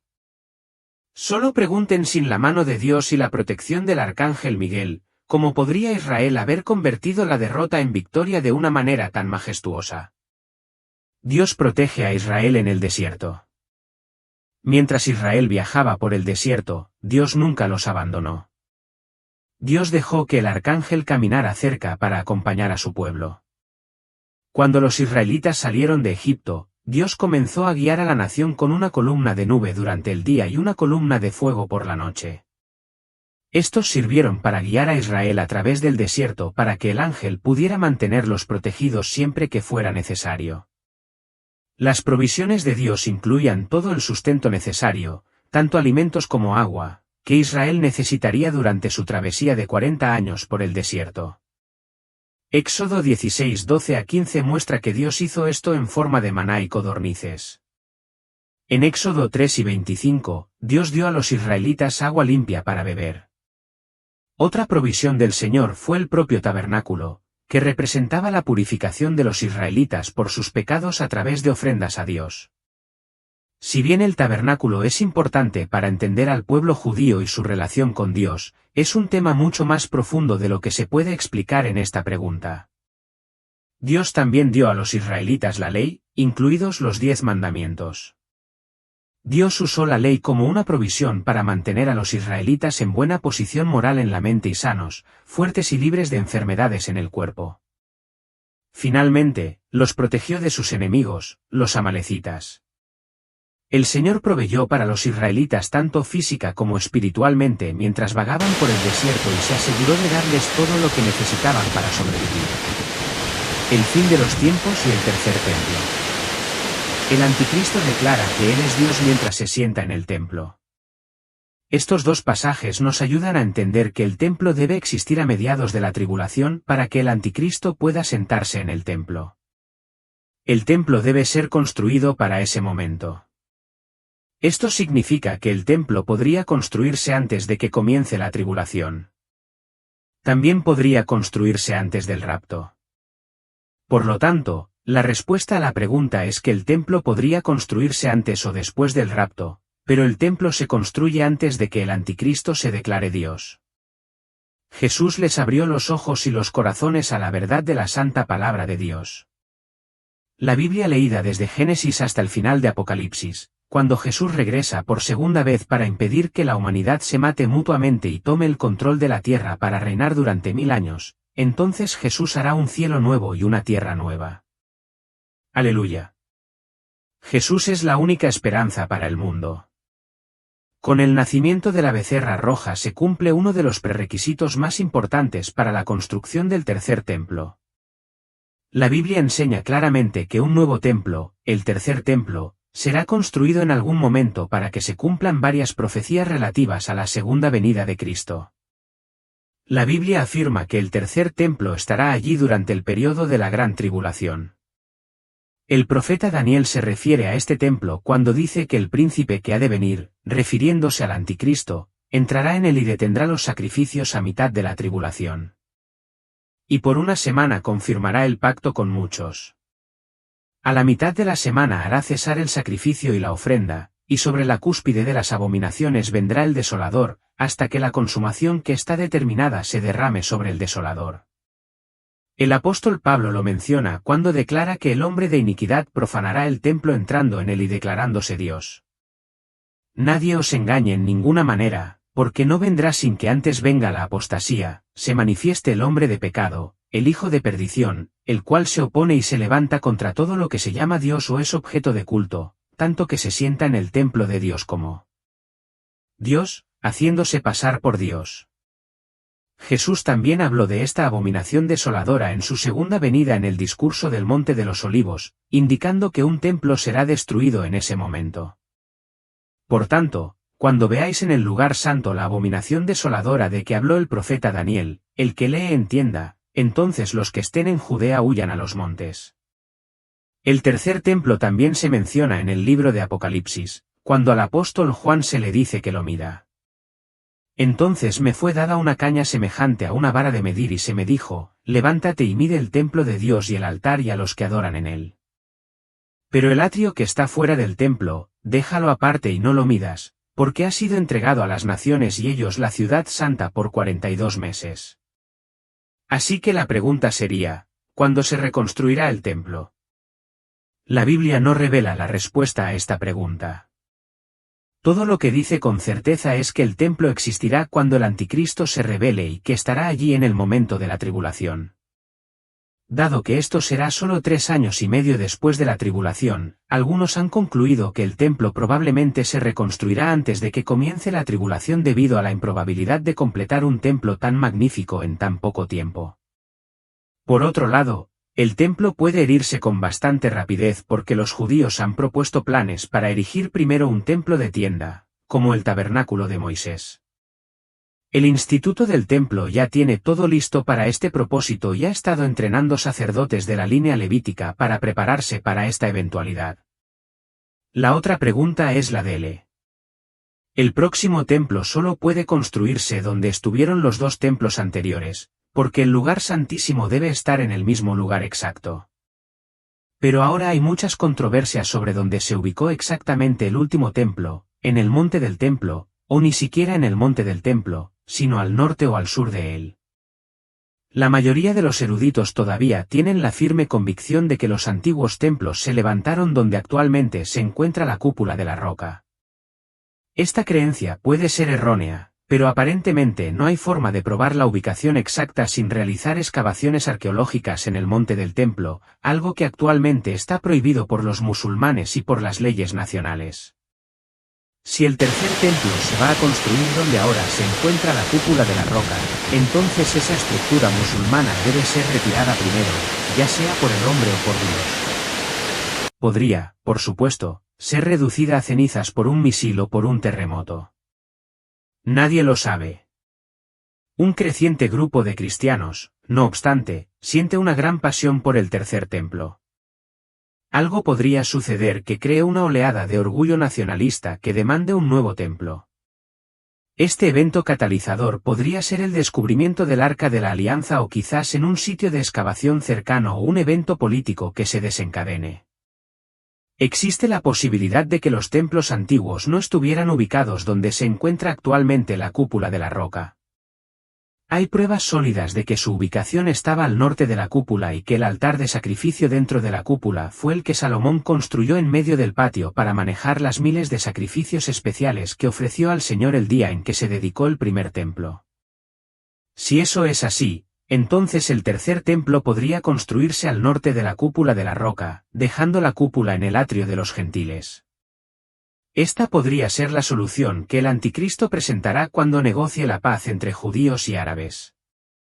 Todavía no estamos seguros. El nacimiento de la nueva becerra roja, que aún debe confirmarse como candidata idónea para la ofrenda sacrificial, cumplió un importante requisito previo para la construcción del tercer templo, que definitivamente estará allí en los últimos tiempos. Según el Antiguo y Nuevo Testamento, el templo podría erigirse al comienzo de la tribulación en forma de templo de tienda, como el tabernáculo de Moisés, con una estructura más permanente eventualmente construida alrededor y sobre él. El anticristo profanará este templo a la mitad de la tribulación. El tercer templo será destruido en la segunda venida de Jesucristo y el cuarto templo, desde el cual Jesús reinará sobre toda la tierra, aparecerá. Está descrito en detalle en Ezequiel 40:46. Las palabras del Señor resuenan fuerte y verdaderas. Un pequeño detalle, sin embargo, cuando se examina y armoniza cuidadosamente, puede inculcar mucho significado, sentido e instrucciones a aquellos que siguen su palabra. Alabado sea el Señor y que venga pronto. Si los cristianos son arrebatados y el templo no existe en Jerusalén, entonces el templo será construido durante la primera parte de la tribulación que sigue. Sobre la reconstrucción, algunos creen que no importa. Continúe siendo más cristalino cada día, cada hora, cada minuto. Hemos tenido muchas victorias por la gracia de Dios. Toda alabanza a nuestro Rey inmortal y Salvador Jesucristo, nuestro Señor. Vamos gente sin retirada, sin rendición. El Mesías nunca perdió el control de la tierra ni de su gente. Hará todo lo que quiera, justo a tiempo. La verdad aquí es que Jesús es el nuevo pacto y el nuevo templo. Nadie irá al Padre sin pasar por él. Él también fue el sacrificio final. El arrepentimiento diario continuo es el camino y la verdad es la senda. Dios está reuniendo a su pueblo en Israel. Más de 3 millones de judíos han dejado sus hogares y han inmigrado a Israel desde 1948, un movimiento que se conoce como Aceralia. Bíblicamente, mudarse a Israel o ascender a Jerusalén se denomina subir y irse es bajar. La palabra alia significa subir o ascender. Y el número de europeos que realizan este movimiento también ascenderá notablemente a raíz de los virulentos y violentos brotes de antisemitismo, como no habíamos visto desde el surgimiento del Tercer Reich. Es bastante asombroso lo rápido que el mundo ha olvidado su historia, pero el pueblo de Israel ha prometido no olvidar nunca y está subiendo aviones de regreso a la tierra de sus padres. Pero Dios los llevará a casa. Por tanto, he aquí, vienen días, declara el Señor, en que ya no se dirá, vive Jehová, que hizo subir a los hijos de Israel de la tierra de Egipto, sino, vive Jehová, que hizo subir a los hijos de Israel de la tierra del norte y de todas las tierras a donde los había echado. Los milagros de las promesas de Dios a Israel continúan desarrollándose, lo bueno, lo malo y lo feo. En muchísimos lugares las Escrituras nos preparan para el hecho de que Dios planeaba traer a su pueblo de regreso a su tierra a como de lugar. Con el antisemitismo descontrolado en todo el mundo, muchos judíos están decidiendo ahora que estarían más seguros en el Israel devastado por la guerra bajo la protección de las FDI que en Europa. Y están escapando mientras aún pueden. Están siendo cazados y acosados de vuelta a la tierra dada a sus padres. Tal como dice la Biblia en Jeremías 16:15-16, el recogimiento del pueblo de Dios a su tierra es una de las profecías más frecuentemente predichas en la Biblia. Ha habido judíos viviendo allí mucho antes de 1948, comprando propiedades y trabajando la tierra, y las olas de inmigración continúan llegando. En Isaías 11:1, Dios prometió extender su mano para reunir a Israel de los 4 rincones de la tierra por segunda vez, siendo la primera de las tierras del exilio babilónico. También sabemos por Oseas 3:4-5 que ocurriría en los últimos días. Y Amós 9:15 nos dice que nunca más serán desarraigados. El primer ministro de Israel, Netanyahu, transmitió su mensaje a través de las redes sociales. Quisiera decir a todos los judíos de Europa y a los judíos de todas partes que Israel es el hogar de cada judío. Israel se está preparando y haciendo un llamamiento a una inmigración masiva desde Europa. Pase lo que pase, los hijos de Dios volverán a casa. Dios es fiel a todas sus promesas y a su pueblo del pacto Israel.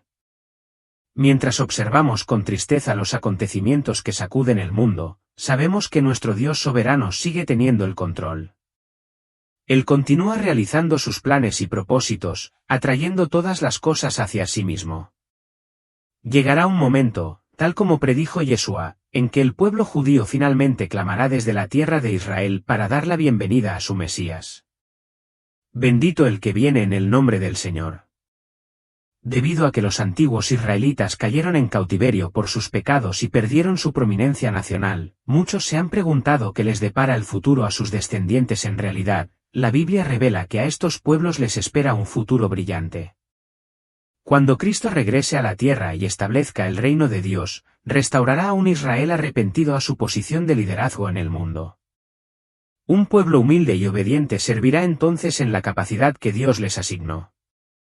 De hecho, en el camino para proteger y reunir a su pueblo de regreso a la patria de Israel, Dios siempre extenderá su mano para protegerlos, mientras permite que el arcángel Miguel siempre esté a nuestro lado y nos apoye.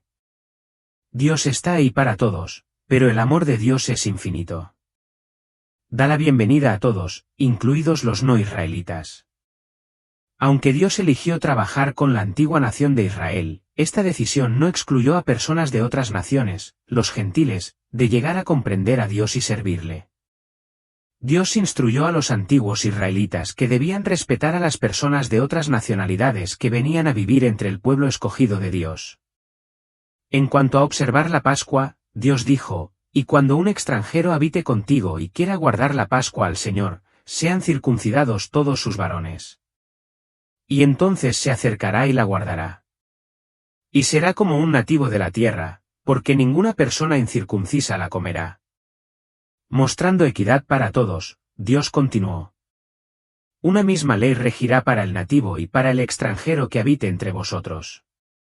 Más tarde, Dios añadió: «No maltratarás al extranjero, ni lo oprimirás, porque extranjeros fuisteis en la tierra de Egipto». Cuando el Espíritu Santo fue concedido a los seguidores de Jesús y la Iglesia del Nuevo Testamento fue establecida en el día de Pentecostés, las personas en esta congregación inicial eran inicialmente judíos, descendientes de Judá, una de las 12 tribus que componían el antiguo Israel. Debido a que Dios había escogido y trabajado específicamente con sus antepasados y ahora continuaba haciéndolo, ellos se entendían a sí mismos como parte de la mancomunidad de Israel, lo que les daba acceso a los pactos de promesa de Dios. Estos judíos, que fueron los primeros cristianos, no comprendieron completamente que Dios también iba a traer a los gentiles a la iglesia a través de la concesión milagrosa del Espíritu Santo a un gentil llamado Cornelio y a su casa. Así como Dios lo había hecho previamente con los judíos en el día de Pentecostés, Pedro y los miembros de la Iglesia del Nuevo Testamento llegaron a comprender que Dios ahora también estaba llamando a personas de diferentes orígenes étnicos. M.